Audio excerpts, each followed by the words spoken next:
bonne année 2013. Vous avez remarqué quand même que nous avons survécu à la fin du monde. Hein, on a eu chaud. Ceci étant, la faim dans le monde existe encore et continue, malheureusement. Ça, je crois qu'on ne pourra pas l'arrêter tout de suite. Et quoi d'autre? Eh bien, j'ai quand même appris, faites attention, parce qu'au mois de février, enfin, la NASA vient d'annoncer l'arrivée d'un astéroïde. Mais là, c'est sérieux. Hein. C'est la NASA, c'est pas les Mayas quand même. Un astéroïde de à peu près 400, tu connais ça, Alain? La NASA vient d'annoncer donc le passage d'un astéroïde qui fait à peu près 450 mètres de diamètre. Oui, c'est pas rien. Hein, ça va être un. Si ça tombe sur la Terre, ça dépend comment ça tombe, mais ça peut effacer le duché du Luxembourg. Hein, c'est rien que ça. Si ça tombe comme en 1908, bon, ça c'est un brushing, hein, ça va éliminer une forêt, hein, Sibérie ou ailleurs. Bon, ça peut être très embêtant. Alors cet astéroïde est prévu, parce qu'on connaît la trajectoire, pour passer à peu près à 27 000 km de la Terre. Alors ça fait rigoler quand ils disent ça va tomber. Non, 27 000 km, c'est pas à côté, c'est à côté, dedans, c'est dedans. Voilà, alors ceci, il y a des corrections, hein, il y a des erreurs possibles, il faut tenir compte de pas mal de choses, mais enfin, n'ont pas l'air beaucoup plus inquiet que ça. Ce qui est en revanche intéressant, semble-t-il, c'est qu'on pourra l'observer à la jumelle. Donc visible à la jumelle. Oui, quand même, à cette distance, ça se voit. Voilà. Donc préparez-vous, hein, je pense que ça... Ah, non, ne me demandez pas à quelle heure, ni... Je sais que c'est en février, c'est bientôt. Voilà.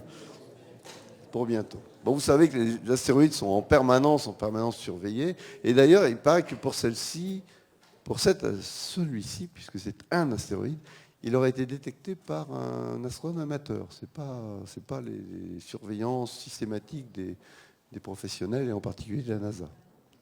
Voilà. Donc le ciel est sous surveillance. Il y a une police du ciel qui regarde tout ça, heureusement d'ailleurs. Voilà, ça me conduit donc tout naturellement à vous parler. Donc voilà.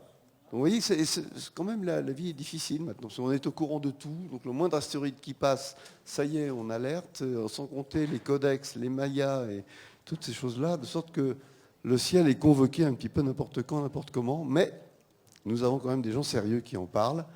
Alain Le Cavelier est de ceci. Il est, depuis déjà 20 ans, il en a pris pour 20 ans à l'IAP, hein, c'est ça? Donc 20 ans, ça commence à compter. Il y a fait sa thèse avec Alfred Vidal-Madjar, que vous connaissez aussi, sur la première exoplanète, en fait. Enfin, ce n'était pas une exoplanète, c'est un système planétaire, c'était Beta-Pic.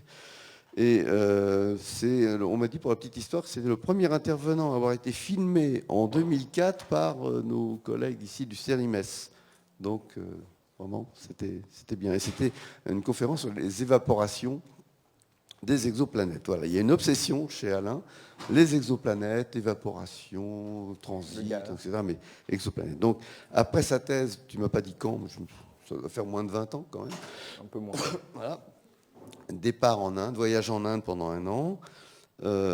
Travail en Inde pendant 1 an. Voyage.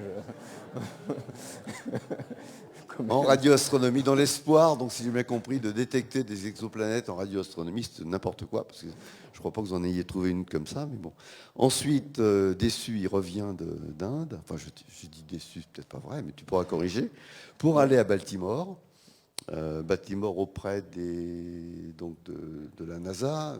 À Baltimore, c'est là qu'on pilote non seulement le télescope de Hubble, mais aussi beaucoup d'autres missions, dont en particulier FUSE, qui est une mission qui a été vraiment un des moments de gloire du département dirigé par Alfred. FUSE, c'est Far Ultraviolet Satellite. Spectroscopic Explorer, il faisait la spectroscopie dans l'infrarouge lointain, dans l'ultraviolet lointain. Voilà. Et donc retour vers 1999 à l'IAP, où il continue à travailler avec nous pour notre délectation. Et il travaille toujours sur l'évaporation des atmosphères planétaires. Et il va nous parler ce soir de ce sujet-là, mais il ne fait pas que de la science et de la science pointue.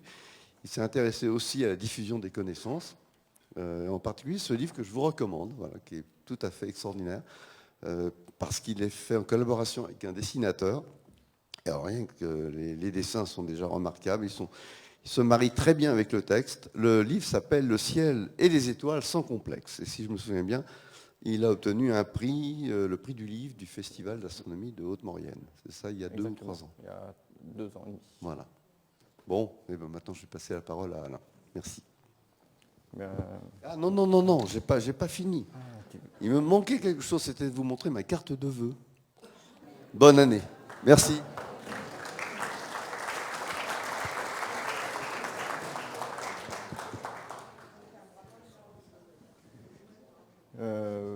Bonsoir, merci Daniel pour cette longue présentation. Alors oui, je voulais préciser, je ne suis pas parti horriblement malheureux d'Inde, je suis parti malheureux de partir.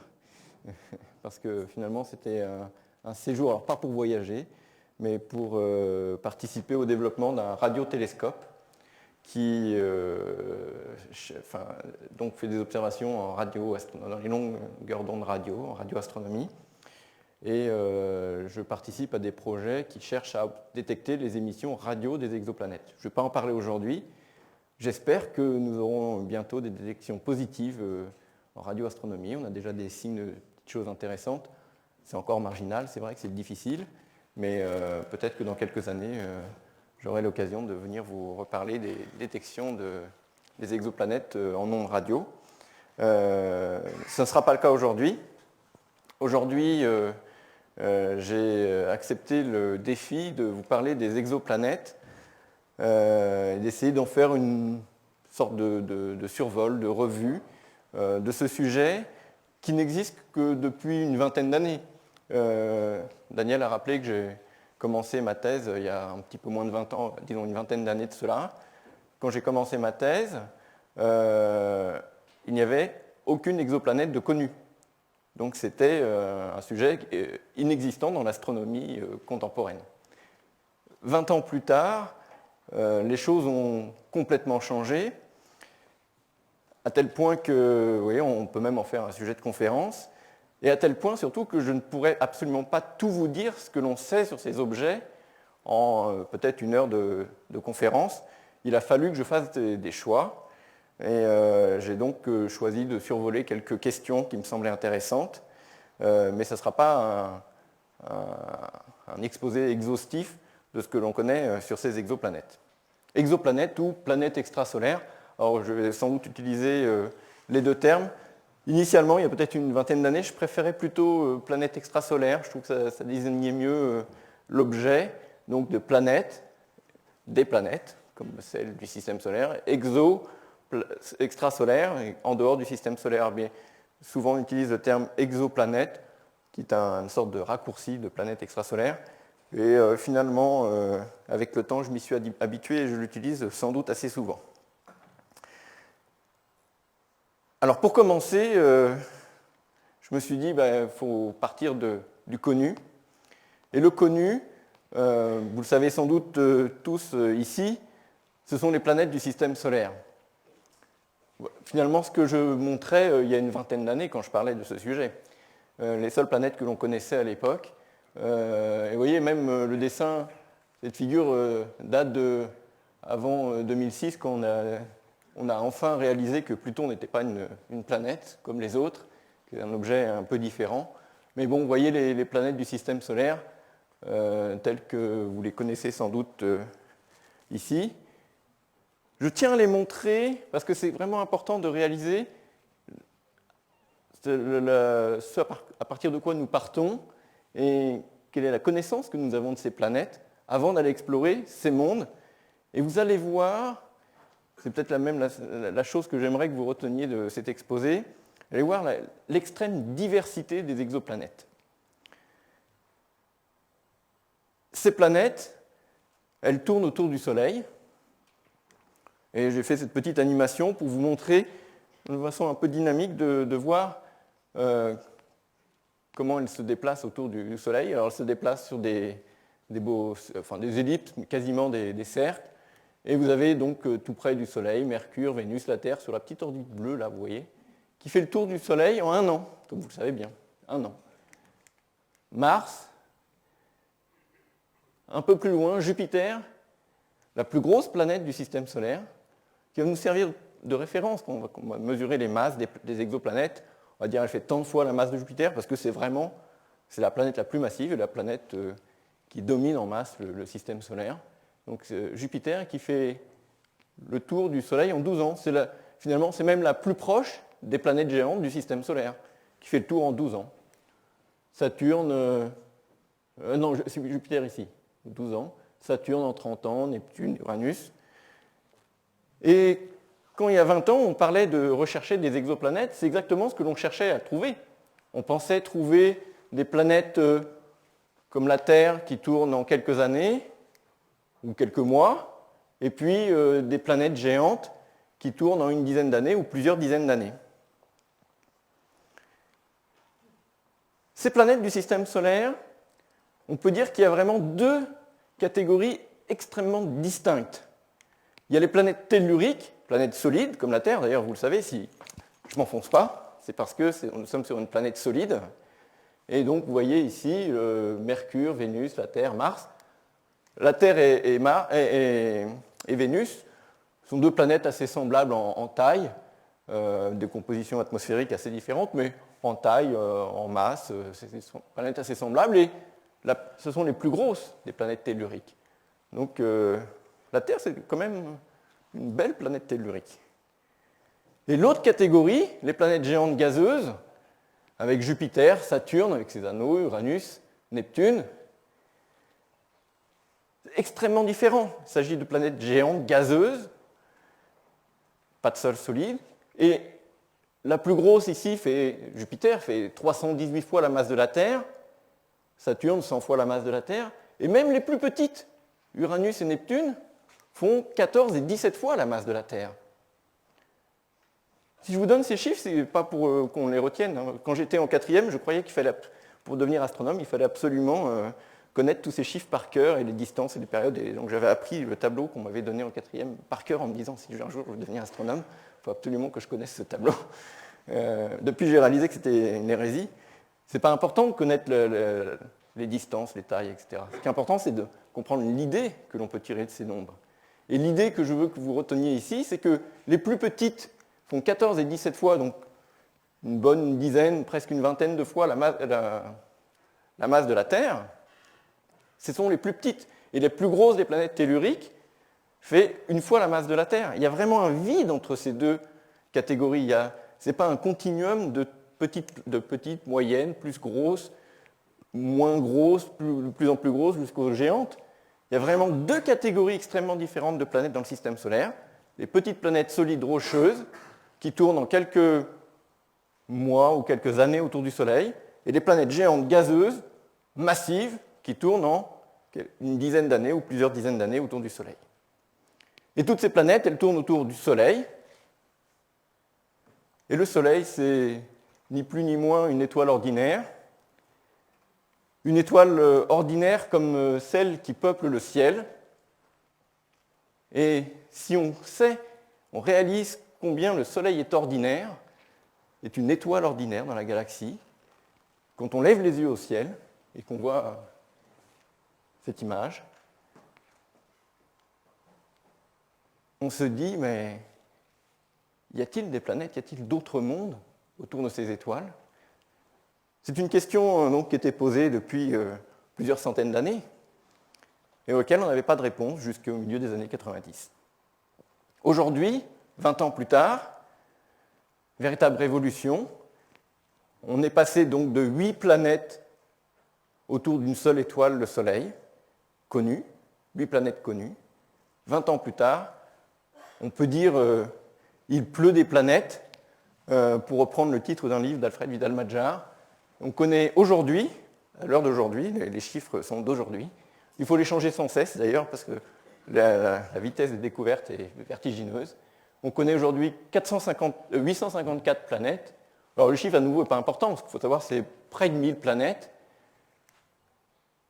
Un peu moins d'étoiles autour desquelles tournent des planètes parce qu'on connaît des systèmes multiples. On connaît plus d'une centaine d'étoiles qui ont plusieurs planètes. Sachant que les systèmes non multiples, ça ne veut pas dire qu'ils n'ont qu'une seule planète, ça veut dire qu'on n'en a détecté qu'une. Probablement, ils en ont plus. Alors ce soir, j'ai choisi d'aborder 3 questions. La première question, premier sujet, c'est les surprises. En fait, les premières découvertes, vous allez le voir tout de suite, dès 1995, les premières planètes que l'on a découvertes étaient totalement inattendues. Vraiment pas du tout prédites par les modèles théoriques, les élucubrations des uns et des autres.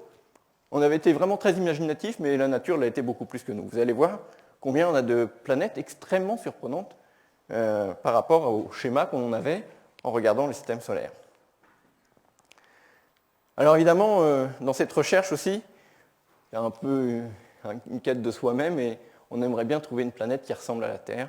On aimerait bien trouver une planète habitable, ou même peut-être voir habitée.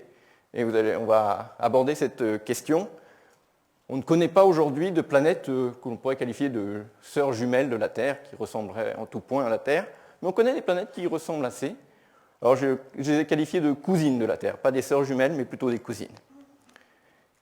Et puis je terminerai par un sujet qui m'est cher, parce que c'est le sujet sur lequel je travaille, qui est l'observation détaillée de certaines de ces planètes pour en caractériser non pas uniquement la masse, le rayon, mais aussi l'atmosphère.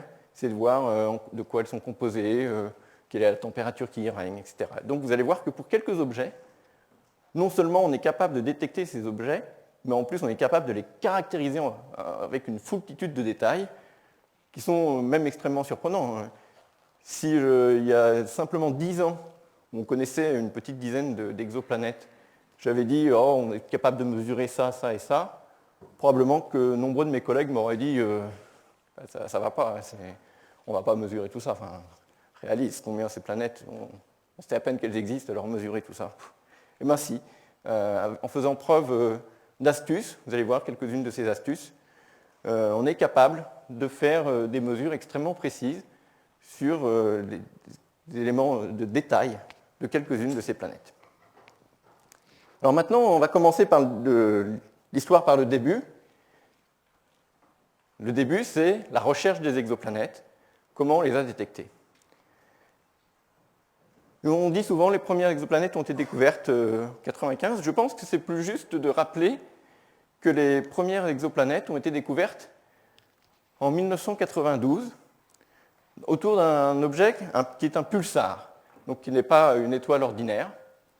Et voilà, c'est le schéma qui permet de comprendre le phénomène. Vous voyez donc là le pulsar, la planète qui tourne autour. Le pulsar, c'est une étoile morte, une étoile qui a explosé, qui a expulsé l'essentiel de ses couches de gaz, et pour lequel il reste juste un résidu d'explosion qui, dans certains cas, peut tourner très vite sur lui-même. Et si l'angle du champ magnétique n'est pas le même que l'axe de rotation, on peut voir des flashs à chaque rotation, donc vous voyez un peu comme un phare qui tourne sur lui-même très vite et qui à chaque tour vous envoie un bip d'onde radio. Vous voyez, finalement, Daniel au début disait qu'est-ce qu'on fait en radio avec les exoplanètes? Et bien, en radio, on a découvert les premières exoplanètes en utilisant les bips du pulsar qui tourne sur lui-même et qui vous envoie, donc détectés en radio, des bip, bip, bip, bip, bip, d'une manière extrêmement régulière, la période de rotation du pulsar sur lui-même. Ce qu'ont fait Wolfshan et Freil, et les travaux qu'ils ont fait au début des années 90, publiés en 1992, c'est qu'ils ont mesuré le temps d'arrivée du bip. Et j'ai dit, la planète tourne autour du pulsar. Ça a choqué personne s'est levé en criant scandale. Vous auriez pu, parce que ce n'est pas la planète qui tourne autour du pulsar. En réalité, la planète tourne autour du pulsar parce qu'elle est attirée par le pulsar, c'est l'attraction gravitationnelle. Mais action-réaction, la planète attire aussi le pulsar. Et donc, ce qui se passe, ce n'est pas la planète qui tourne autour du pulsar ou de l'étoile, mais l'ensemble planète-étoile qui tourne autour du centre de gravité. Parce que les deux s'attirent. Alors, évidemment, l'attraction d'une étoile sur une planète est beaucoup plus importante que l'attraction d'une planète sur l'étoile. la masse de l'étoile est très très large. Mais quand même, il y a un petit peu. Et le résultat de ça, c'est que, vous voyez l'ensemble qui tourne autour du centre de gravité, quand la planète tourne, eh bien, le pulsar ou l'étoile tourne aussi. Et si on est capable de détecter ce mouvement, on est capable de dire qu'il y a une planète qui tourne autour de l'objet, de pulsar ou de l'étoile. Alors, ce qu'on fait, c'est qu'on mesure le temps d'arrivée des bip, bip, bip, bip, les faisceaux d'ondes radio qui arrivent vers vous. Et comme il arrive pas à une vitesse infinie, à une vitesse finie, bip, bip, bip, quand le pulsar se déplace vers vous ou s'éloigne de vous, le temps d'arrivée des bips va changer.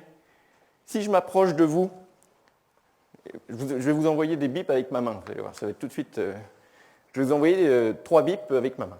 Bip, bip, bip. Vous voyez, les bips, ils sont écartés d'une certaine distance. Si je m'approche de vous en envoyant les bips, bip, bip, le deuxième bip, le deuxième et le troisième bip, quand je l'ai envoyé, je suis plus près, il va arriver plus tôt. Et donc, vous allez entendre bip, bip, bip, bip. Si je recule, bip, bip, bip, vous allez entendre bip, bip. Puis l'autre, le temps qu'il part de loin, bip. Donc, vous allez entendre, si je suis le pulsar autour duquel tourne une planète, vous allez entendre bip, bip, bip, bip, bip. Bip, bip, bip, bip, bip, bip, bip, bip, bip, bip, bip, bip, bip, bip, bip, bip, bip. Et voilà, on compte le temps d'arrivée des pulsars, et on est capable de dire qu'il y a une planète qui tourne autour de ce pulsar. C'est exactement cette courbe-là. Alors c'est une courbe un peu compliquée, parce que finalement il n'y a pas une seule planète, mais il y a 3 planètes. Avant de passer à la diapositive suivante, il faut que je vous prévienne. Vous risquez d'être déçus. En fait, peut-être qu'on aurait dû le mettre dans l'intitulé de la conférence, on serait beaucoup moins nombreux ce soir. J'ai aucune image à vous montrer de ces exoplanètes.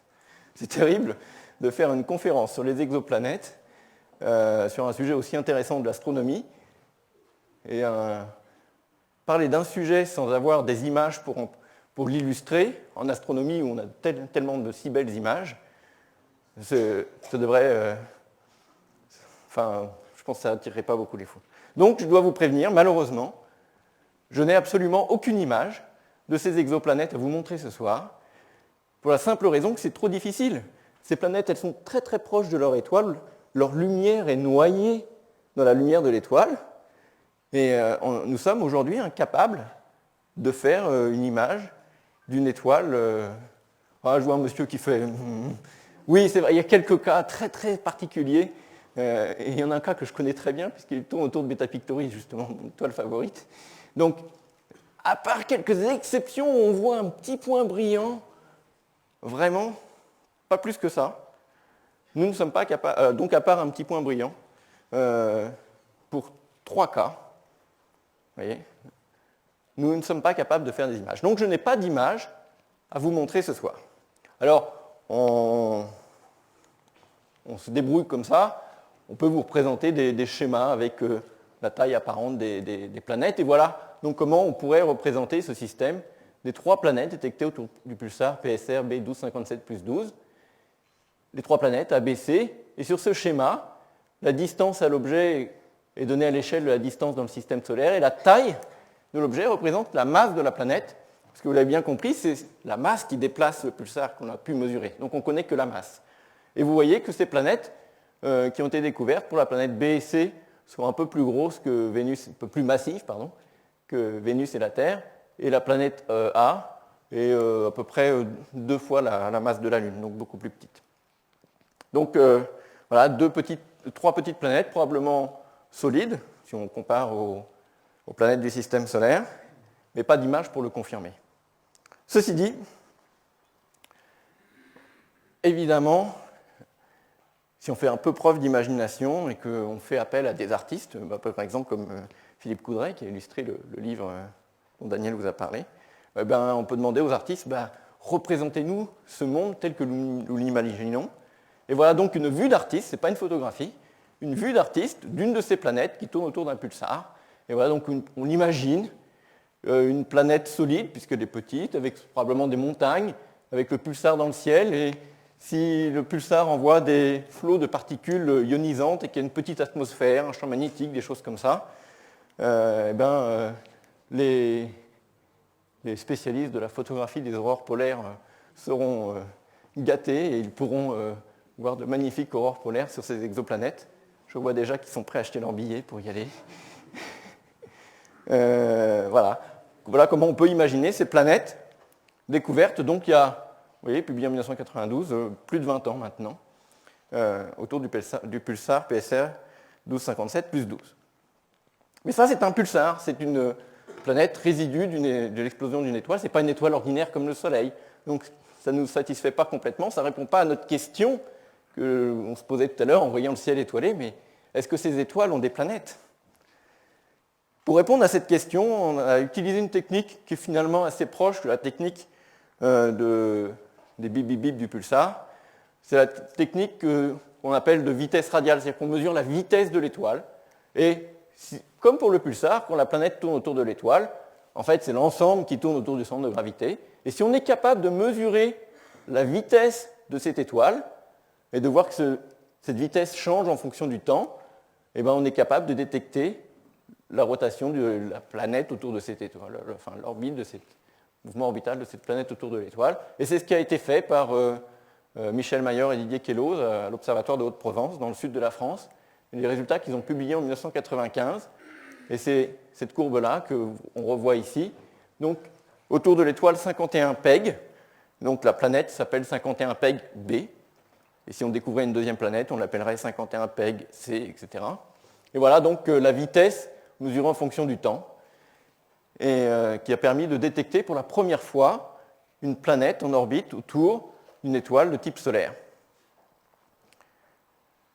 C'était une surprise absolument incroyable, enfin, tout à fait inattendue. Parce que vous avez ici les propriétés de cette planète, et je peux vous assurer que quand cette découverte a été annoncée, tous les astronomes se disaient mais est-ce que c'est vraiment vrai? C'est possible ça? Une planète qui fait à peu près la moitié de la masse de Jupiter, qui tourne à 1/20 de la distance Terre-Soleil autour de son étoile en 4 jours. Vous voyez, Jupiter, la plus rapide des planètes géantes gazeuses du système solaire, met 12 ans à tourner autour du Soleil. Et bien celle-là, elle le fait en 4 jours. Elle est 20 fois plus proche du Soleil que la Terre du Soleil, de son étoile que la Terre du Soleil. Vous voyez, elle est très très très proche et c'était vraiment totalement inattendu. Alors à nouveau, les artistes s'y ont donné à cœur joie, ont représenté ce système, et on peut imaginer que la vue sur cette planète doit être à peu près celle-ci, puisqu'il s'agit d'une planète à peine moins massive que Jupiter, donc sans doute plus massive que Saturne en tout cas, donc probablement une planète géante gazeuse, très proche de son étoile qui ressemble au Soleil avec des taches. Le Soleil vu de cette planète est 20 fois plus gros que le Soleil vu de la Terre. Hein. C'est quelque chose comme ça. Hein. Voilà l'image qu'on a. Mais surtout, il se pose une question, quand cette découverte a été annoncée en 1995, c'est pourquoi on observe une planète géante gazeuse si près de son étoile? Qu'est-ce qui s'est passé? Eh bien, il y a quelque chose qui n'avait pas été vraiment prédit par la théorie avant qu'on fasse l'observation. Il se passe que quand la planète se forme, en fait, elle ne se forme pas tout près de l'étoile. Elle peut se former loin, mais en même temps qu'elle se forme, elle interagit avec le disque de gaz dans lequel elle se forme, et ces interactions créent des migrations, c'est-à-dire qu'elle tourne autour de l'étoile, donc peut-être en 10 ou 12 ans, et puis tout en tournant en 10 ou 12 ans, eh bien, elle frotte, elle interagit avec le disque de gaz à partir duquel elle se forme, et elle spirale comme ça en s'approchant de son étoile, et c'est ce qui est simulé sur une animation qui était faite par Caroline Terkheim, ici à l'Institut d'astrophysique de Paris, où on voit donc une planète qui tourne autour de son étoile qui est là, et on voit l'interaction entre le disque de gaz et la planète en formation, et on voit bien qu'elle peut s'approcher.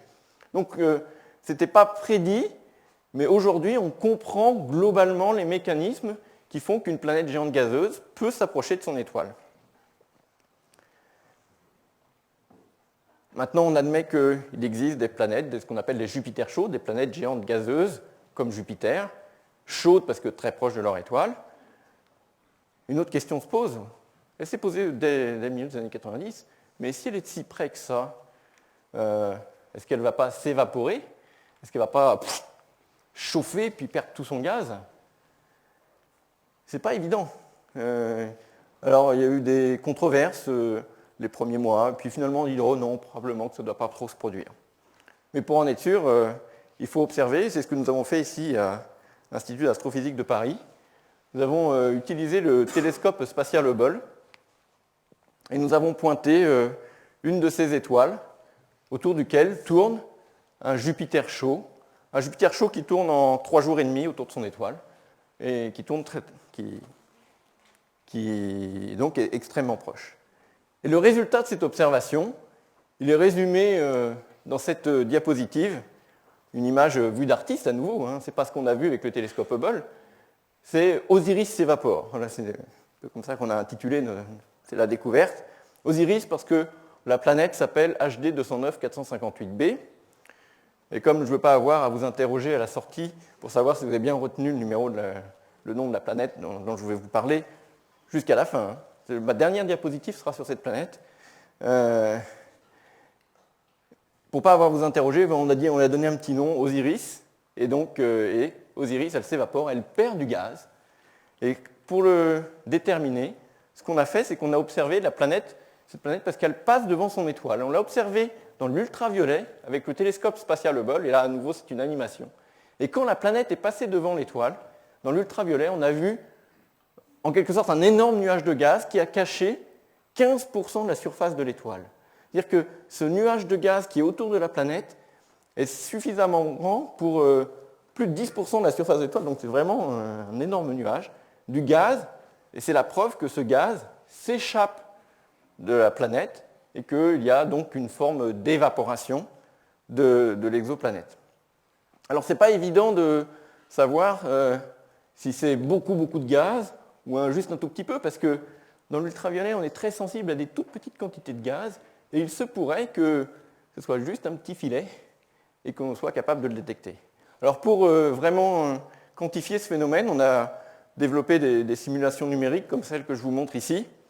Et donc on a simulé avec les ordinateurs, les calculs, en fait on a introduit la connaissance des phénomènes physiques que l'on a.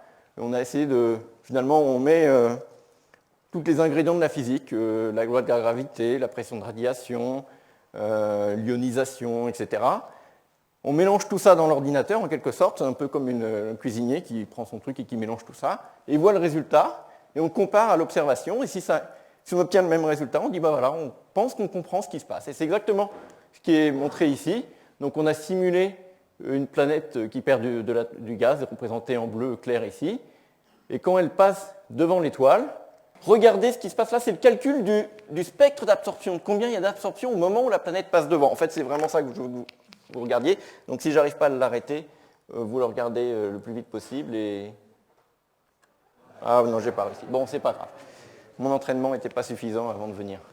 Bon, alors en fait, on calcule l'absorption, et c'est ça qu'on compare. En fait, j'aimerais bien donner ici l'illustration du mécanisme de la recherche, comment on fait pour faire la recherche, pour interpréter une observation. C'est-à-dire qu'on a des quantités mesurées, puis d'un autre côté, on a ce qu'on appelle le modèle, comment on pense comprendre les choses, et on voit si le calcul de ce modèle correspond à l'observation.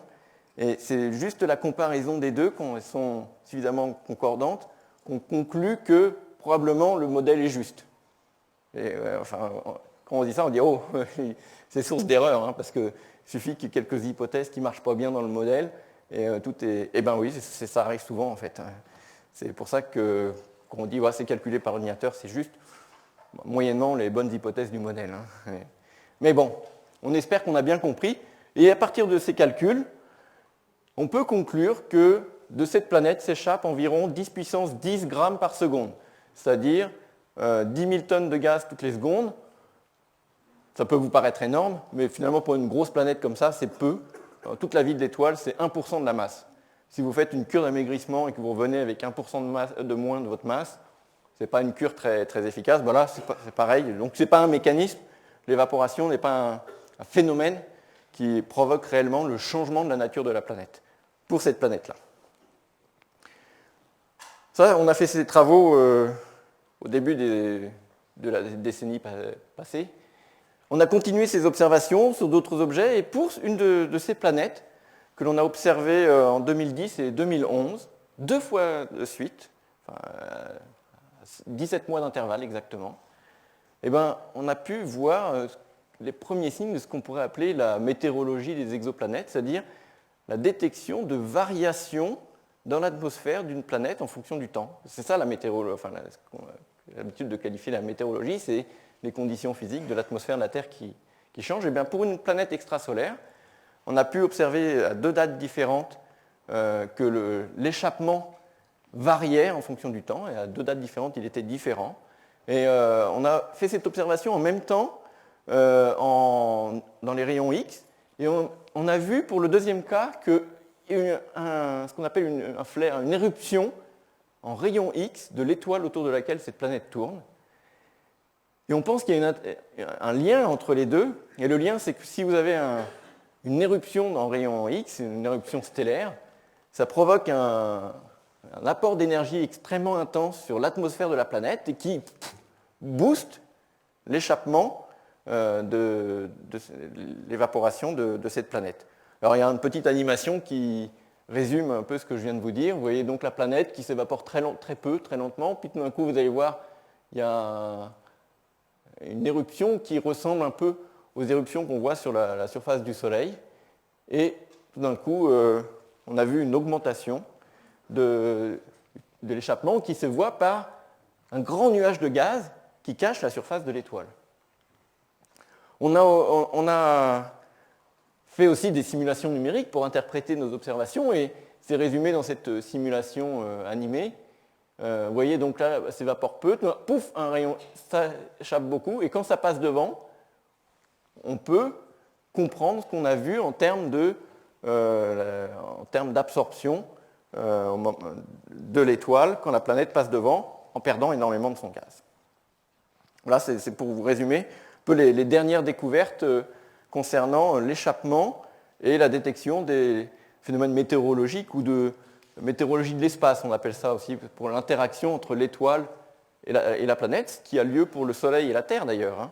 Quand vous avez une éruption solaire, il y a des effets sur la haute atmosphère de la Terre, qui par exemple peut se manifester avec des aurores polaires. J'ai commencé cet exposé en vous rappelant ce que l'on connaissait du système solaire et vous montrer qu'il y avait 2 catégories de planètes connues dans le système solaire. Eh bien, pour les exoplanètes, ça ne marche plus, on n'a pas du tout ça.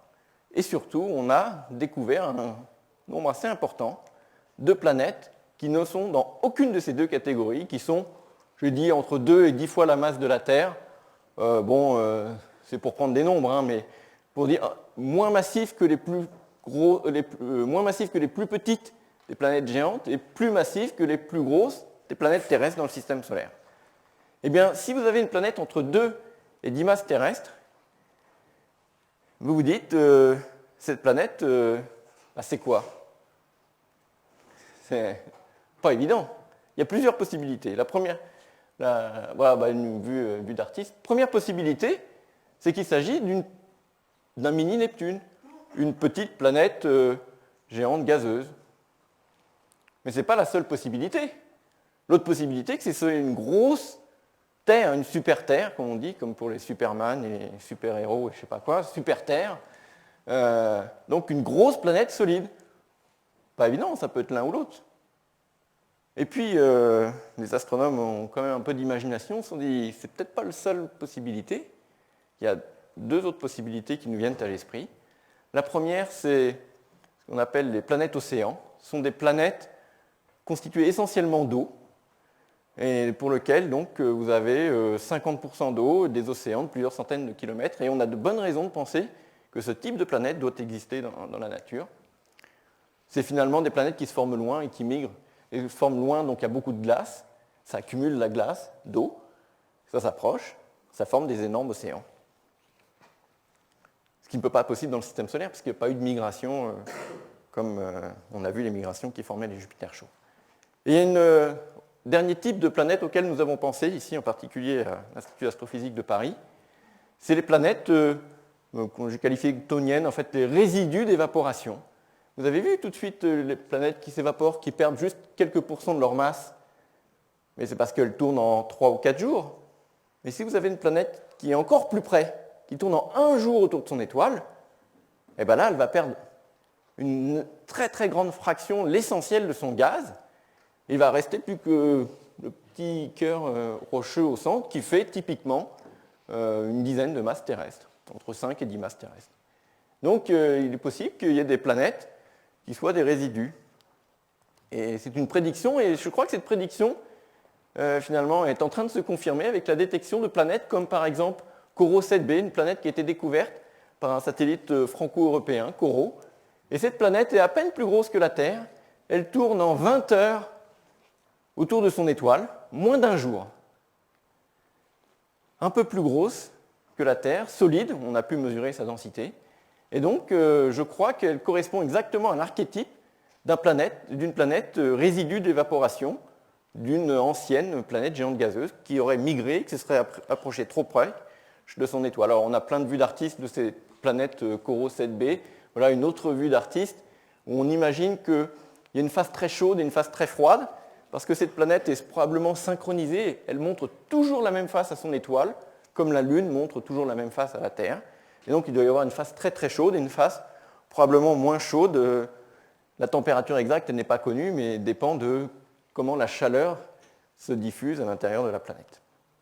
Il y a une autre planète qui pourrait bien être un résidu d'évaporation, qui ressemble beaucoup à Corot 7b. C'est une planète qui a été découverte par le satellite Kepler, donc une mission comme Corot, mais américaine de la NASA, qui a découvert la planète Kepler 10b. Et cette planète, donc elle tourne elle aussi en une vingtaine d'heures autour de son étoile.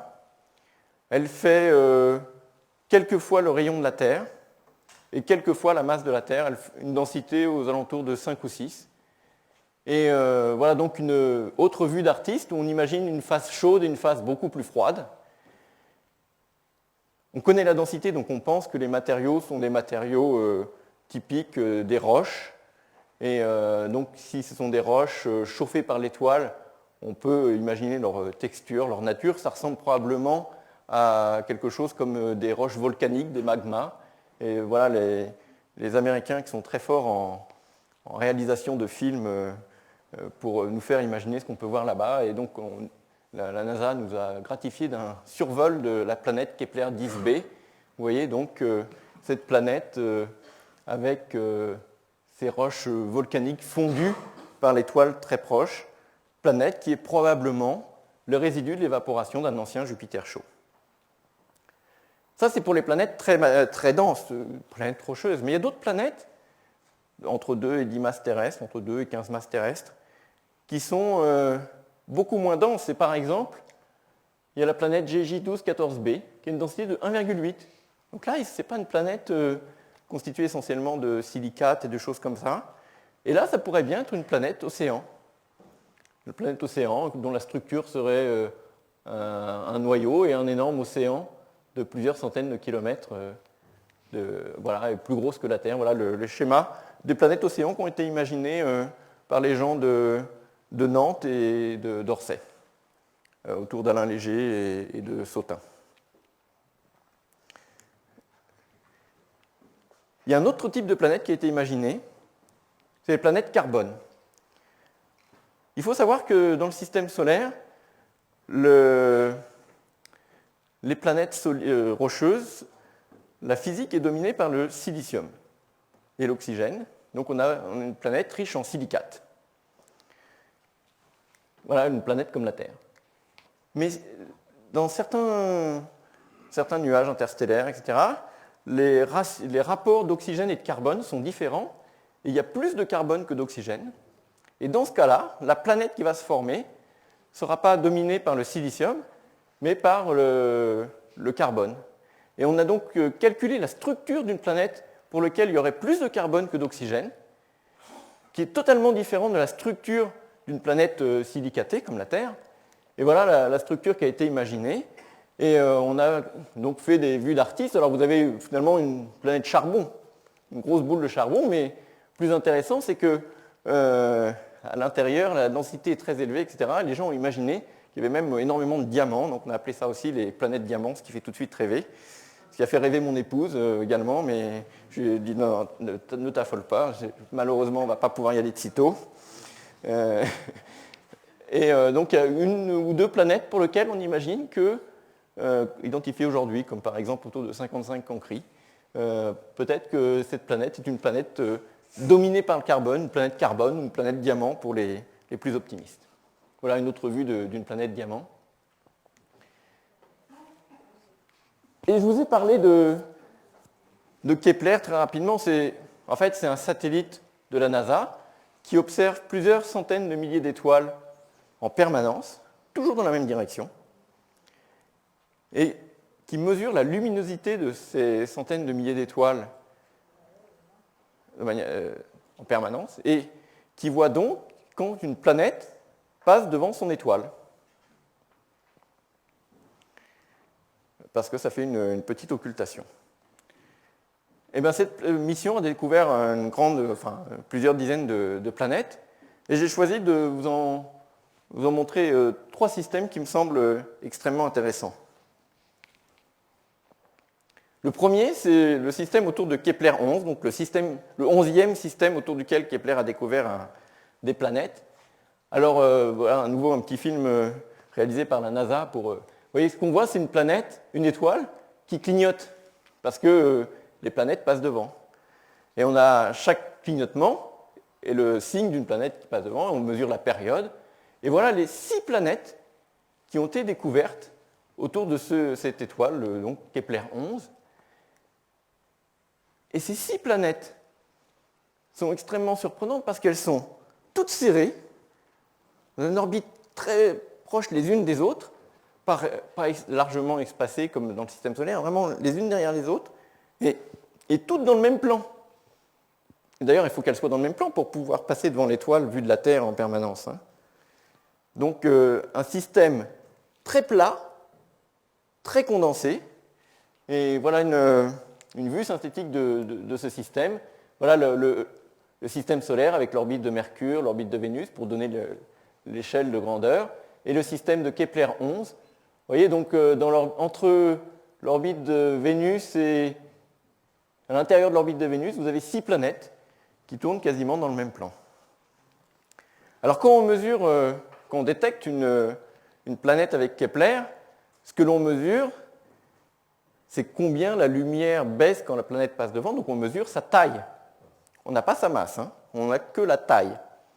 Mais pour ce système, on a un peu plus que la taille, parce que les planètes sont tellement proches les unes derrière les autres que la gravité, l'interaction gravitationnelle entre les planètes, fait que certaines planètes sont en avance, en retard, elles sont poussées par les unes, enfin elles interagissent les unes avec les autres, elles se poussent, vas-y, passe devant, non, vas-y, j'y vais, etc. Et le moment du passage est décalé à cause de la gravité entre la masse et entre les planètes, et ça permet d'estimer la masse de ces planètes. Alors, pour l'essentiel des planètes Kepler, on n'a que la taille, voilà, les rayons de celles qui ont été découvertes, 7, 6, etc. Il doit y avoir Kepler 10b, vous voyez, qui est toute petite, à peine plus grosse que la Terre, mais beaucoup plus petite que Jupiter. Et puis voilà la taille des 6 planètes Kepler 11. Mais pour Kepler 11, on a aussi la masse, et quelques-unes des planètes Kepler. Et si on a la masse, on a la densité, et ça nous donne des indices de la composition.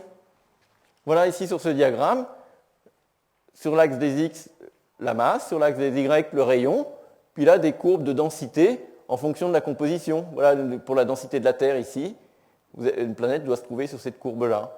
Pour une planète avec 90% de roches et puis un peu 10% d'hydrogène sur cette courbe-là, et 80%, etc. Et donc, vous voyez Uranus et Neptune ici, la Terre là, et bien toutes ces planètes du système de Kepler 11, on peut déterminer qu'il y en a certaines qui sont sans doute très denses. Kepler 10, Corot 7 sont sans doute très denses, proches de la densité de la Terre. Et pour Kepler 11e, une planète sans doute très peu dense, contenant essentiellement du gaz. Il y a un autre système qui a fait la une des journaux au moment où il a été découvert, Ça a été annoncé en septembre 2011. C'est le système de Kepler-16. Alors, il est vraiment original parce que la planète ne tourne pas autour d'une étoile, mais d'un système binaire, d'une étoile, donc un système avec une étoile double, une étoile de type presque solaire, et une petite naine rouge qui tourne autour de cette étoile primaire. Et la planète tourne autour des deux. Et voilà donc le système vu du haut. Vous avez les deux qui tournent là, et vous voyez, la gravité fait que celle-là tourne aussi. Hein. C'est l'ensemble qui tourne autour du centre de gravité, toujours pareil. Et on a mesuré donc, le passage de cette planète devant cette étoile-là, mais aussi devant cette étoile. On a mesuré le passage de la petite étoile devant la grosse, l'occultation de la petite derrière la grosse. On a mesuré tout ça, et on a même pu voir l'interaction gravitationnelle des uns avec des autres, justement en chronométrant le temps du passage. Et c'est donc un système extrêmement intéressant. Le premier système pour lequel on a des transits devant une planète autour d'un système binaire. C'est-à-dire pas une planète qui tourne autour d'une étoile qui appartient à un système binaire, mais une planète qui tourne autour du système binaire. Il y a un autre système du même type qui s'appelle Kepler-47 et qui est représenté sur cette petite animation. Vous avez une étoile double, pareil, l'une qui tourne autour de l'autre.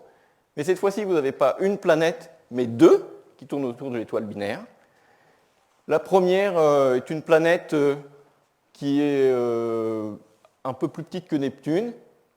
Et la deuxième planète qui tourne en 300 jours autour de l'étoile est un peu plus petite que Jupiter.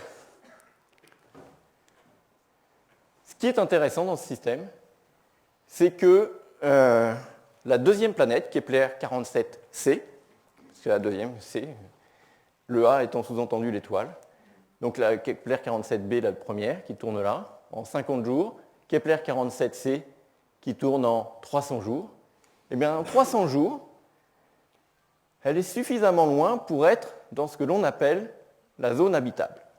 La zone habitable, c'est la distance, c'est la zone qui se trouve à la bonne distance de l'étoile pour que s'il y a de l'eau liquide à la surface d'une planète, de l'eau à la surface d'une planète solide, elle puisse être à la bonne température pour être liquide. Et comme on pense que l'eau liquide est essentielle à l'apparition de la vie, on pense que c'est les conditions nécessaires pour l'apparition de la vie à la surface d'une planète comme la Terre. Donc la zone habitable, c'est la bonne distance. Et voilà donc la zone habitable pour le système solaire, vous voyez, représentée en vert, la couleur de la vie, avec Mercure, je m'excuse, les noms sont en anglais, mais c'est Mercure, Vénus, la Terre et Mars dans le système solaire. Et vous voyez que Vénus est juste à l'intérieur de cette zone habitable. Et vous le savez, Vénus, la température de surface, 400 degrés avec un énorme effet de serre. Donc il fait très très chaud. Mars est plutôt à la bonne distance, juste à l'extérieur, mais encore à la bonne distance. Et on pense que pendant plusieurs milliards d'années, il a pu y avoir de l'eau liquide à la surface de Mars. Et puis une autre planète qui m'a l'air particulièrement intéressante, puisqu'elle est solide et à bonne distance du Soleil, puisqu'elle est là. Et donc il peut y avoir de l'eau liquide à la surface de cette planète qui s'appelle la Terre. Et si vous n'êtes pas convaincu, vous sortez et puis encore 10 minutes, une dizaine. Ouais. Alors, cette zone habitable dépend, c'est la distance à laquelle il faut être, mais elle dépend du type de l'étoile. Si vous êtes autour d'une étoile comme le Soleil, c'est une certaine distance. Mais si vous êtes autour d'une étoile plus faible, une naine rouge, eh bien, il faut être plus près. Si vous êtes autour d'une étoile plus chaude, plus bleue, il faut être plus loin.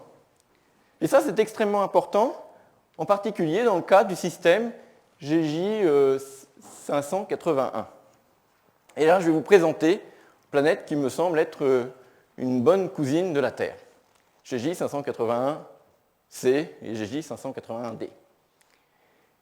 GJ 581c a été annoncé en 2007. C'est une planète qui tourne en 13 jours. Elle est 14 fois plus près de son étoile que la Terre du Soleil. Vous dites, c'est à peu près. Oui, mais Ça tourne autour d'une étoile de petite masse qui brille peu. Et l'illumination que cette planète reçoit de l'étoile est équivalente à l'illumination que la Terre reçoit du Soleil. Donc on se dit, toutes les conditions sont favorables. Alors on a eu des vues d'artistes de cette planète, voilà. C'est un système multiple en fait, hein. Il y a d'autres planètes géantes gazeuses. Il s'agit d'une étoile naine rouge, qu'on représente ici, puis une petite planète, quelquefois 5-6 fois la masse de la Terre, voilà, donc solide. Pour l'astronome que je suis, c'est la seule chose que l'on connaît vraiment, c'est la taille approximative en fonction de la densité, donc, enfin, la masse que l'on mesure avec le déplacement de l'étoile, etc. Donc voilà, ça c'est la vision de l'astrophysicien, vous voyez, de cette planète, c'est une grosse boule bleue finalement, enfin une grosse boule, même pas bleue d'ailleurs, une grosse boule, on n'en sait pas plus. Et puis quand elle a été annoncée, les gens ont tout de suite fait le calcul de la zone habitable autour de ce système, et vous voyez, donc en fonction de la masse, on a représenté la distance à laquelle il faut être pour avoir dans la zone bleue ici, pour la zone habitable. C'est de l'eau liquide, c'est pas la vie, c'est pas le verbe, mais bon, on l'a représenté en bleu. Et vous voyez la Terre, Vénus et Mars, mais si vous êtes sur une étoile, tournée autour d'une étoile moins massive, moins lumineuse, comme le système Gliese 581, et bien, pouf, c'est plus proche, et ça pourrait être 581c. Et quand ça a été annoncé, tout de suite, les gens disent « Ah, super, on a trouvé une planète dans la zone habitable de son étoile. Alléluia !» Et les artistes s'en sont donnés à cœur joie, les médias s'en sont donnés à cœur joie, et tout le monde s'emballe, etc. Et je me souviens encore quand ça a été annoncé, on m'a dit « Oh là là, on a découvert une planète avec de l'eau liquide, etc. » Et ça a même donné des illustrations comme celle-ci. N'exagérons rien, parce qu'en plus, quelques mois après, les gens ont fait le calcul un peu plus sérieusement, puis ils ont réalisé que l'effet de serre est important pour ce genre de système. Le spectre de l'étoile est assez particulier. Et puis, si on tient compte de l'effet de serre, Gliese 581c est trop près. Il faut être plus loin avec l'effet de serre, parce que ça chauffe un peu quand même. Et puis Gliese 581d qui pourrait convenir, parce qu'elle est aussi 5-6 fois la masse de la Terre, elle est... non, pardon, Gliese 581c est trop près, et Gliese 581d est trop loin. Donc il n'y a peut-être pas de planète dans la zone habitable de ce système. Et puis, on n'est pas prêt, jamais 203. Une équipe autour de François Forget a fait le calcul de l'effet de serre en tenant compte du fait que la planète est probablement synchronisée avec l'étoile. Et si on tient compte de ça pour cette planète-là, eh bien, la zone habitable est peut-être encore un peu plus loin. Et il est bien possible que cette planète, tout du moins pour une partie de sa surface, soit dans la zone habitable et qu'il puisse y avoir de l'eau liquide.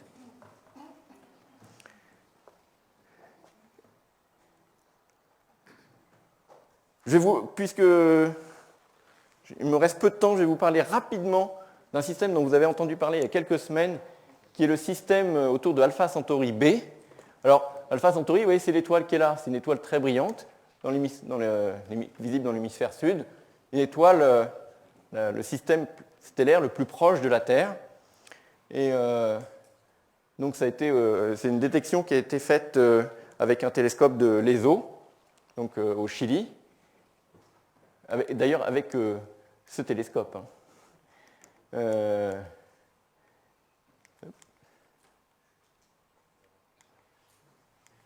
Ah bon, c'est pas grave, on va voir l'animation, mais c'était une animation pour vous montrer l'ensemble du système.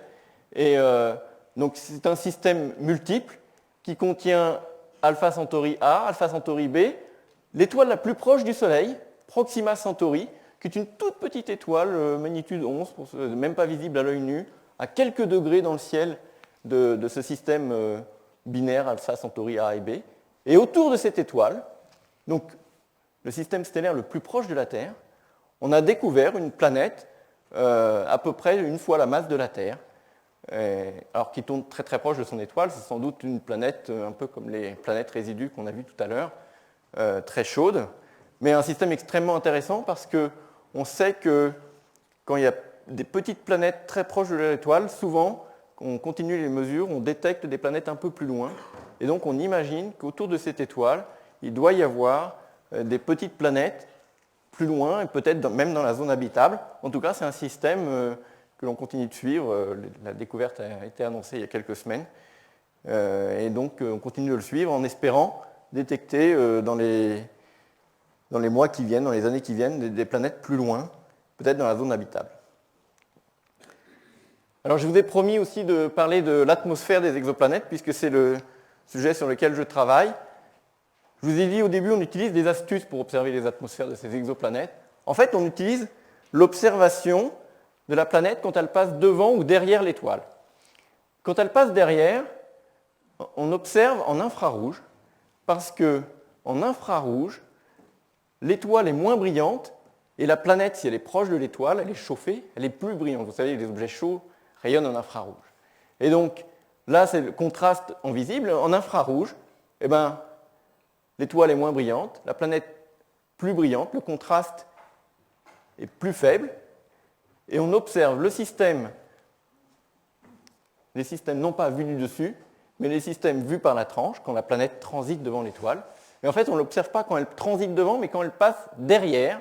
Et quand elle passe derrière, eh bien, la lumière émise par la planète disparaît, et on mesure donc la quantité de lumière émise par la planète en attendant qu'elle passe derrière. Et la baisse de lumière en infrarouge vous donne la quantité de lumière émise par la planète en infrarouge. On fait cette mesure à différentes longueurs d'onde, ici à 3 microns, 4 microns, etc. Donc différentes couleurs de l'infrarouge, on pourrait dire. Et vous voyez, donc ça, c'est des courbes pour cette planète célèbre qui a été découverte à l'Observatoire de Haute-Provence, d'ailleurs, par François Bouchy. Et on mesure donc la quantité de lumière émise à 3 microns, 4 microns, etc. On peut même tracer un diagramme de la quantité en fonction de la lumière et faire ce qu'on appelle un spectre, finalement un spectre d'émission de la planète.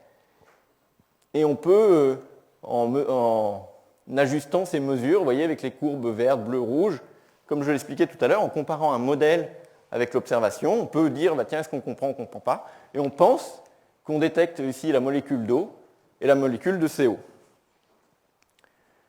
Il y a une autre façon, une autre méthode qui est utilisée pour observer les atmosphères.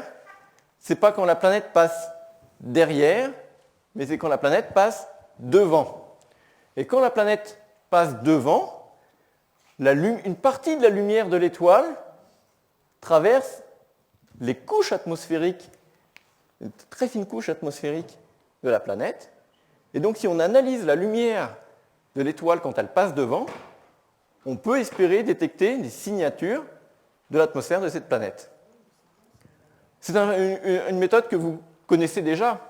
Il y a une atmosphère d'une planète que vous avez l'habitude d'observer en utilisant la lumière de l'étoile autour de laquelle cette planète tourne. C'est quelque chose que vous faites presque tous les jours quand vous regardez un coucher de soleil. Quand vous regardez un coucher de soleil, eh bien, vous voyez l'atmosphère de la Terre détectée, observée en utilisant la lumière de l'étoile. Et vous voyez que c'est rouge parce que l'atmosphère absorbe le bleu et le diffuse dans l'air, ce qui fait d'ailleurs le ciel bleu, et elle laisse passer que le rouge. C'est ce qu'on va faire avec les planètes extrasolaires, on les observe et on voit, en fonction des différentes couleurs, combien de lumière passe. Et en fait, on mesure la taille apparente de la planète à différentes longueurs d'onde, à différentes couleurs. On fait ce qu'on appelle la spectroscopie de la lumière de l'étoile absorbée par l'atmosphère de la planète. On a fait ces observations, par exemple, pour cette planète, toujours la même, HD 189-733b, et on a pu voir que, vous voyez, entre le bleu et le rouge, il y avait beaucoup plus d'absorption dans le bleu que dans le rouge, exactement comme pour l'atmosphère de la Terre.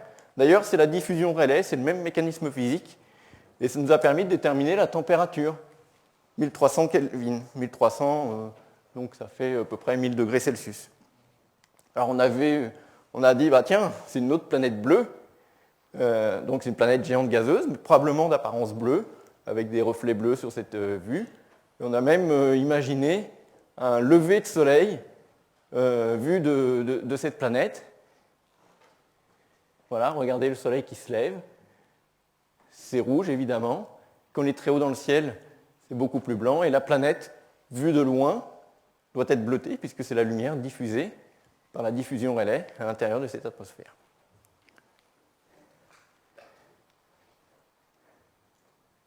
Je vais terminer avec une dernière atmosphère que nous avons sondée en grand détail en utilisant le télescope spatial Hubble. Nous avons exactement utilisé le même processus. Nous avons observé le passage de la planète devant l'étoile et obtenu le spectre entre le bleu et le rouge, entre 300 et 750 nanomètres. Et voilà, en fait, c'est les marches d'escalier que vous voyez là. Donc les mesures sont pas très nettes, hein. C'est difficile. Et réalisez que nous sommes en train d'observer l'atmosphère d'une planète à 150 années-lumière, une planète que nous n'avons d'ailleurs jamais vue. On sait simplement qu'elle fait bouger l'étoile et que quand elle passe devant, on reçoit moins de lumière de l'étoile.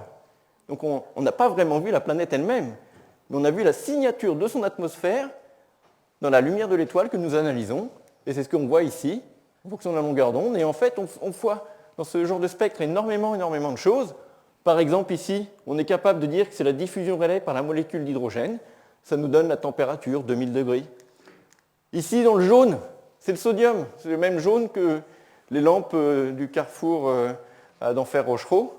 C'est le même sodium. Et donc, on a une absorption dans le jaune qui est due au sodium. Et là, on a une absorption qui est probablement due à des molécules d'oxyde de titanium et d'oxyde de vanadium. Enfin, vous voyez, donc, énormément d'informations dans un spectre de l'atmosphère d'une exoplanète que je n'ai pas le temps de vous décrire ce soir, mais je me suis dit, pour résumer tout ça, il y a une façon très simple. Un spectre d'absorption, on connaît les propriétés optiques de cette atmosphère, et donc on peut calculer les couleurs du ciel de cette planète et les couleurs de l'étoile vues à travers l'atmosphère. Donc imaginez un coucher d'étoiles vu de cette planète. D'ailleurs, à la sortie, je pense qu'on va vendre des tickets pour aller voir ce coucher de soleil, parce que vous allez voir, c'est magnifique. Et donc, je vais créer mon entreprise pour vendre un vol habité auprès de cette planète, pour vous permettre d'aller admirer le coucher de soleil de cette planète, enfin, vue de cette planète. Alors, il faut que je vous prévienne avant que vous partiez pour le voyage. Il s'agit d'une planète géante gazeuse, pas d'une planète solide. Donc, la vue sera à partir d'un ballon. Donc, nous volerons dans un ballon. Comme la planète est sans doute synchronisée, vu d'un endroit particulier de cette planète, le Soleil ne bouge jamais. Il bouge que si nous nous déplaçons. Donc, nous prendrons un vol plutôt dirigeable, où nous utiliserons les vents. On a mesuré les vents sur cette planète à 2 km par seconde. Donc on est même capable de mesurer les vents sur cette planète. Donc on utiliseront les vents pour nous déplacer du côté jour vers le côté nuit. Et vous allez avoir donc le spectacle sur lequel je vais clore cette conférence. Voilà les couleurs du ciel. Vous allez voir, c'est très surprenant. Ce n'est pas du tout une planète pour laquelle l'atmosphère est bleue, enfin le ciel est bleu et le coucher de soleil est rouge. C'est presque l'inverse, c'est un ciel pourpre, un coucher de soleil cyan vert. Et je vais donc terminer par cette petite animation qui, je le précise, est un véritable calcul des véritables couleurs telles qu'elles sont perçues avec les propriétés physiologiques des 3 cônes de couleur de l'œil, le cône bleu, vert et rouge. Donc c'est un véritable calcul physique des couleurs telles que nous percevrions si nous allions là-bas, volant dans un ballon. Et donc je vais terminer en vous laissant admirer en silence ce coucher d'étoiles vu d'une exoplanète. À quelle distance 150 années-lumière.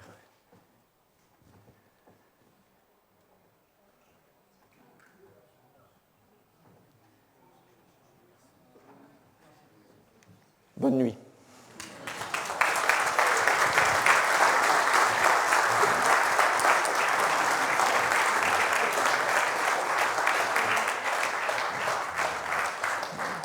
Bien, avant d'aller s'assoupir sur cette planète, peut-être vous avez encore quelques questions pour vous rassurer ou pour plus de précision. Merci pour cette conférence très intéressante. Vers quelle époque on pourrait avoir des raies un peu plus précises du genre, je ne sais pas moi, la raie de la chlorophylle par exemple, avec quels moyens et à quelle échéance? Alors l'arrêt de la chlorophylle, je ne sais pas vraiment, mais il y a quand même des projets pour détecter des raies qui semblent extrêmement intéressantes. Par exemple, c'est la raie de l'oxygène ou de l'ozone. Parce que sur Terre, s'il y a de l'oxygène, c'est parce que l'oxygène est produit par quelque chose, la synthèse chlorophyllienne. Une atmosphère riche en oxygène oxyde tout ce qui lui passe sur le chemin, et donc l'oxygène disparaît. Si sur Terre nous avons de l'oxygène, c'est parce qu'il y a un processus complètement fou que l'on appelle la vie. Si nous détectons ce processus sur une planète, une exoplanète, on pourra dire qu'il se passe quelque chose d'extraordinaire. Est-ce que ça sera la vie ou pas, on en débattra. Donc il y a vraiment énormément de recherches sur les moyens qu'il faut développer pour détecter, par exemple, la signature de l'oxygène. Alors, c'est pas facile quand même. Et les projets qui sont développés actuellement sont d'abord des projets pour détecter des planètes plus faciles à observer. Par exemple, des transits devant des étoiles brillantes ou des planètes autour d'étoiles proches qui sont plus faciles à observer. Donc il y a des projets qui sont proposés, par exemple le projet Plateau qui est proposé à l'Agence spatiale européenne. Et l'Agence spatiale européenne va décider de le faire ou de ne pas le faire d'ici fin 2013. Si elle décide de le faire, ça sera fait en milieu des années donc 2025, quelque chose comme ça. Après, une fois qu'on a ça, il faut observer ces systèmes. On les a détectés, on dit tiens, c'est vraiment intéressant. Alors là, c'est pour un peu plus tard. Peut-être que des observatoires comme le James Webb Space Telescope, le JWST, qui est un télescope qui remplacera Hubble, mais qui est plus grand, qui observera donc avec un miroir de 6 mètres et qui aura des détecteurs en infrarouge assez performants, peut-être ça permettra de faire des choses intéressantes. Il y a un projet, entre autres, qui est porté par des chercheurs de l'IAP, qui s'appelle ECHO, qui est un plus petit télescope, mais dédié à l'observation des atmosphères. Donc, et là, à nouveau, typiquement dans les années 2025, quelque chose comme ça. Mais vraiment détecter de façon bien caractérisée, etc., peut-être qu'il faudra faire appel à de l'interférométrie, c'est-à-dire utiliser plusieurs télescopes qui volent en formation. Alors, je ne vais pas préciser tout ça, c'est des missions spatiales. Parce qu'évidemment, observer à partir de la Terre, il y a l'atmosphère de la Terre, et on arrive à le faire, hein, c'est vrai, on arrive à corriger les perturbations provoquées par l'atmosphère de la Terre, mais c'est vraiment difficile. Alors en plus, si on cherche la signature de l'oxygène, il y a de l'oxygène dans l'atmosphère de la Terre, donc c'est compliqué. Donc le mieux, c'est d'aller dans l'espace. Et donc l'idée, ce serait de faire interférer plusieurs télescopes qui volent en formation dans l'espace.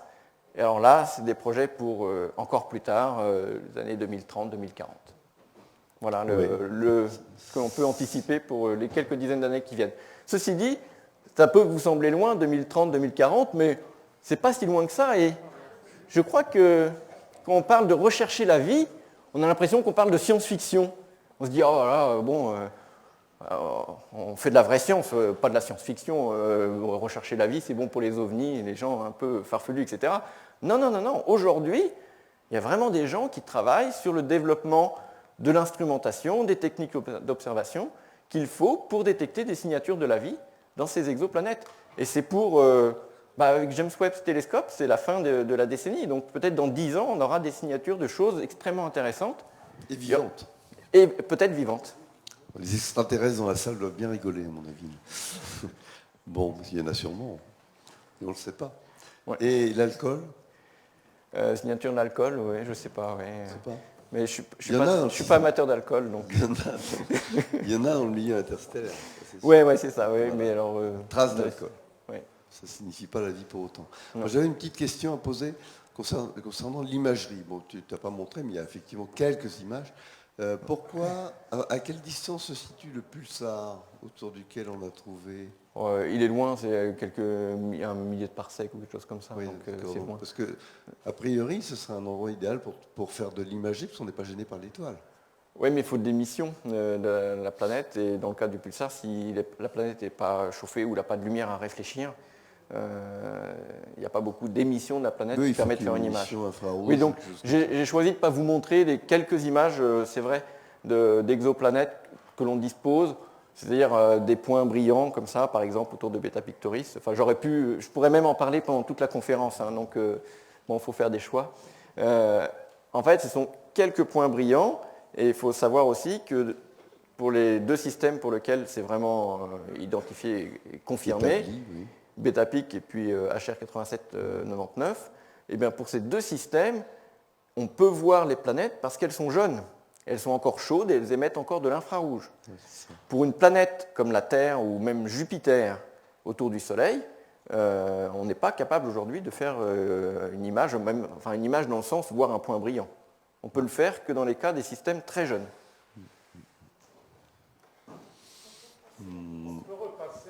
Monsieur. Ah, vous voulez vous pourrait revoir, repasser oui, la bien sûr. dernière animation, voilà. Bien sûr. J'ai une question.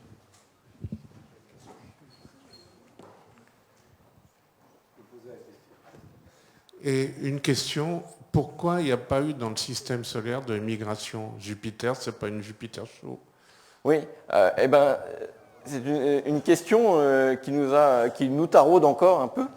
Parce que c'est vrai que dès qu'on a détecté au milieu des années 90 Jupiter chaud, on s'est dit, au début on a dit, comment ça se fait? Et puis très rapidement, quelques mois après, les théoriciens de la formation des systèmes solaires ont sorti de leur tiroir, ah oui, mais on avait oublié les migrations. Donc ils ont sorti ça, ils ont mis ça. On a dit, mais vous ne l'aviez pas sorti quand on parlait du système solaire, comment ça se fait? Si le phénomène a lieu pour les planètes qui forment les Jupiter chauds, devrait avoir lieu aussi dans le système solaire. Et ça, c'est resté un problème non résolu pendant de très très nombreuses années, et même aujourd'hui, on ne le résout pas très très très bien. La solution qui est proposée, c'est qu'en fait, les migrations sont efficaces quand il y a surtout une planète géante massive qui se forme. Dans le système solaire, il y a Jupiter et Saturne. Et dans le cas de plusieurs planètes, les interactions avec le disque sont différentes et on peut même avoir des cas où la planète s'éloigne de l'étoile. Donc on résout le paradoxe en faisant interagir non pas une seule planète avec le disque, mais plusieurs planètes avec le disque. Alors là, on touche à une difficulté inhérente à la science. C'est qu'on a toujours un moyen quand même de reproduire un fait scientifique. On n'est jamais sûr que ce soit la seule réponse possible. Oui, c'est vrai. Et c'est comme ça. Il faudra accumuler les évidences, les preuves expérimentales pour se faire une idée. C'est vrai jusqu'à preuve du contraire. Voilà, c'est vrai jusqu'à preuve du contraire. C'est comme ça. J'avais une question là-bas. Bonsoir monsieur. Je vais oser vous poser une question qui est très vraisemblablement très basique. Mais peu importe, ce sera un rappel peut-être utile pour moi en tout cas. Pourquoi, à commencer par la Terre elle-même, les planètes du système solaire, et même au-delà, comme vous l'avez traité ce soir, on se trouve en présence d'objets dans l'univers qui ont une forme de quasi-sphéricité, de sphéricité ou de quasi-sphéricité.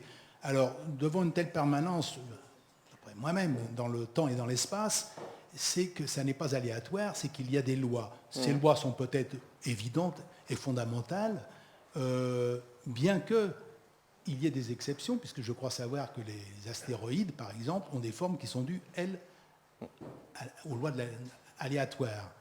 Alors pourquoi cette sphéricité devant laquelle on se trouve, ou quasi-sphéricité, hein, s'il vous plaît?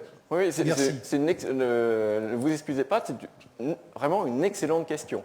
J'en profite d'ailleurs pour faire une petite coup de pub pour ce livre, parce que dans ce livre, j'ai choisi, on traite des planètes extrasolaires, etc., mais j'ai choisi d'aborder exactement ce type de questions, les questions que les enfants peuvent se poser, et comme vous l'avez fait avec on voit quelque chose, on se dit, mais il doit bien avoir une raison. Par exemple, pourquoi le ciel est bleu, pourquoi la Terre tourne, et des questions qui paraissent toutes bêtes que les enfants posent. Et puis finalement, si on interroge ces problématiques, on réalise que ça fait apprendre énormément de choses. Et cette question de la sphéricité des planètes, vraiment, je crois que c'est une question extrêmement intéressante et qui pourrait faire même l'objet d'un livre en soi, hein, parce qu'on pourrait élaborer énormément.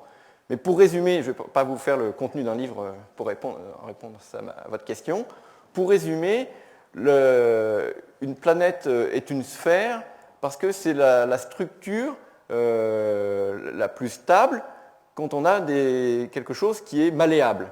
Si vous prenez une boule de neige, par exemple, vous agglomérez vous voyez, des morceaux de neige, et puis que vous tassez, et dans le cas des planètes, ce qui tasse, c'est la gravitation de l'objet sur lui-même, et bien naturellement, vous allez former une boule. Les enfants jouent aux boules de neige, ils ne jouent pas au carré de neige, au cube de neige. C'est vrai, hein, ça me paraît évident que les gens ne jouent pas au cube de neige, mais ça veut dire quelque chose profondément. Et c'est parce qu'ils tassent la neige et que la sphère, pour une quantité de matière donnée, est l'objet le plus tassé. Alors, et en plus, vous faites une excellente remarque en disant « Ah, mais tout est sphérique sauf les astéroïdes ». Eh bien oui, justement, c'est une excellente remarque. Les astéroïdes, eux, sont moins massifs et l'intérieur, la gravité, la pression qui s'exerce à l'intérieur, qui fait que ça devient même liquide à l'intérieur avec les forces de pression au moment de la formation, eh bien, elles ne sont pas suffisantes. Et donc, c'est une des propriétés des astéroïdes de garder la forme de l'accumulation des cailloux qui l'ont formé, en quelque sorte. Et donc, par contre, si vous dépassez une masse, et le rayon typique le diamètre typique d'un astéroïde à partir duquel il devient sphérique, c'est 500 km. Un astéroïde comme Cérès, c'est sphérique, parce que ça dépasse les 500 km. C'est assez massif pour qu'à l'intérieur, ça soit malléable. La pression de la gravitation qui s'exerce à cause de la gravitation devient assez importante pour que ça devienne malléable et que ça prenne la forme la plus stable, la plus stable. Oui, dans le sens où, pour une masse donnée, c'est là que vous avez le moins de surface, le moins de distance par rapport au centre.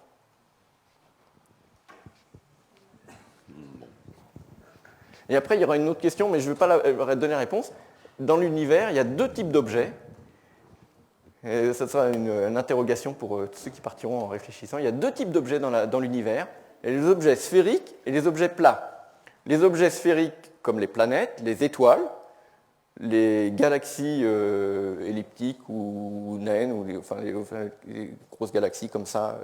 Et il y a les objets plats, les anneaux de Saturne, les disques protoplanétaires, dans lesquels les planètes se forment, les disques galactiques, galaxies spirales, comme la galaxie dans laquelle nous sommes.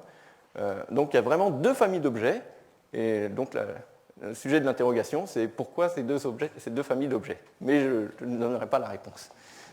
Oui, pour ce qui me concerne, j'ai beaucoup rêvé cette magnifique conférence, et j'ai appris une chose curieuse sur les planètes chtoniennes. Est-ce que vous pouvez en dire un petit peu plus, parce que j'arrive pas à voir. Alors, ce serait comme un noyau de Jupiter qui serait évaporé ou... Oui. J'aimerais savoir un peu plus qu'est-ce que c'est que ce... Alors, l'idée est la suivante. Engin.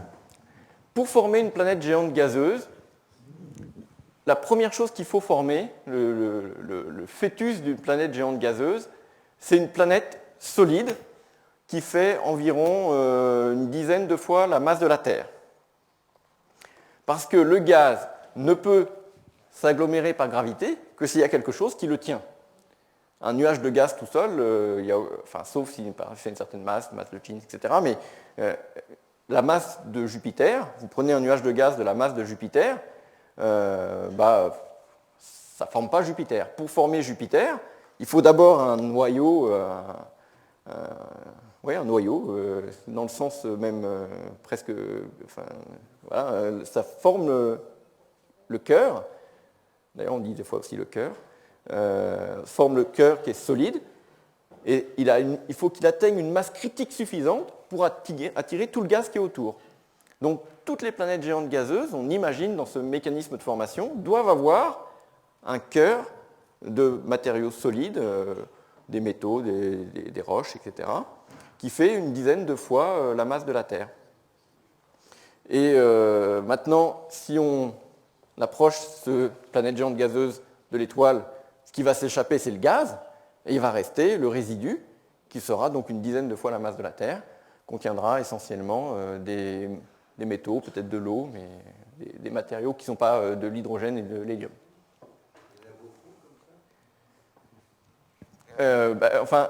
Pour l'instant, on connaît quelques planètes qui répondent aux propriétés que l'on attend de ces planètes, mais on n'a pas la preuve qu'elles se sont formées comme ça. Donc c'est encore un objet de débat et de recherche. Any questions? D'autres questions? Voilà. Non? Bon, donc merci encore, je vous remercie.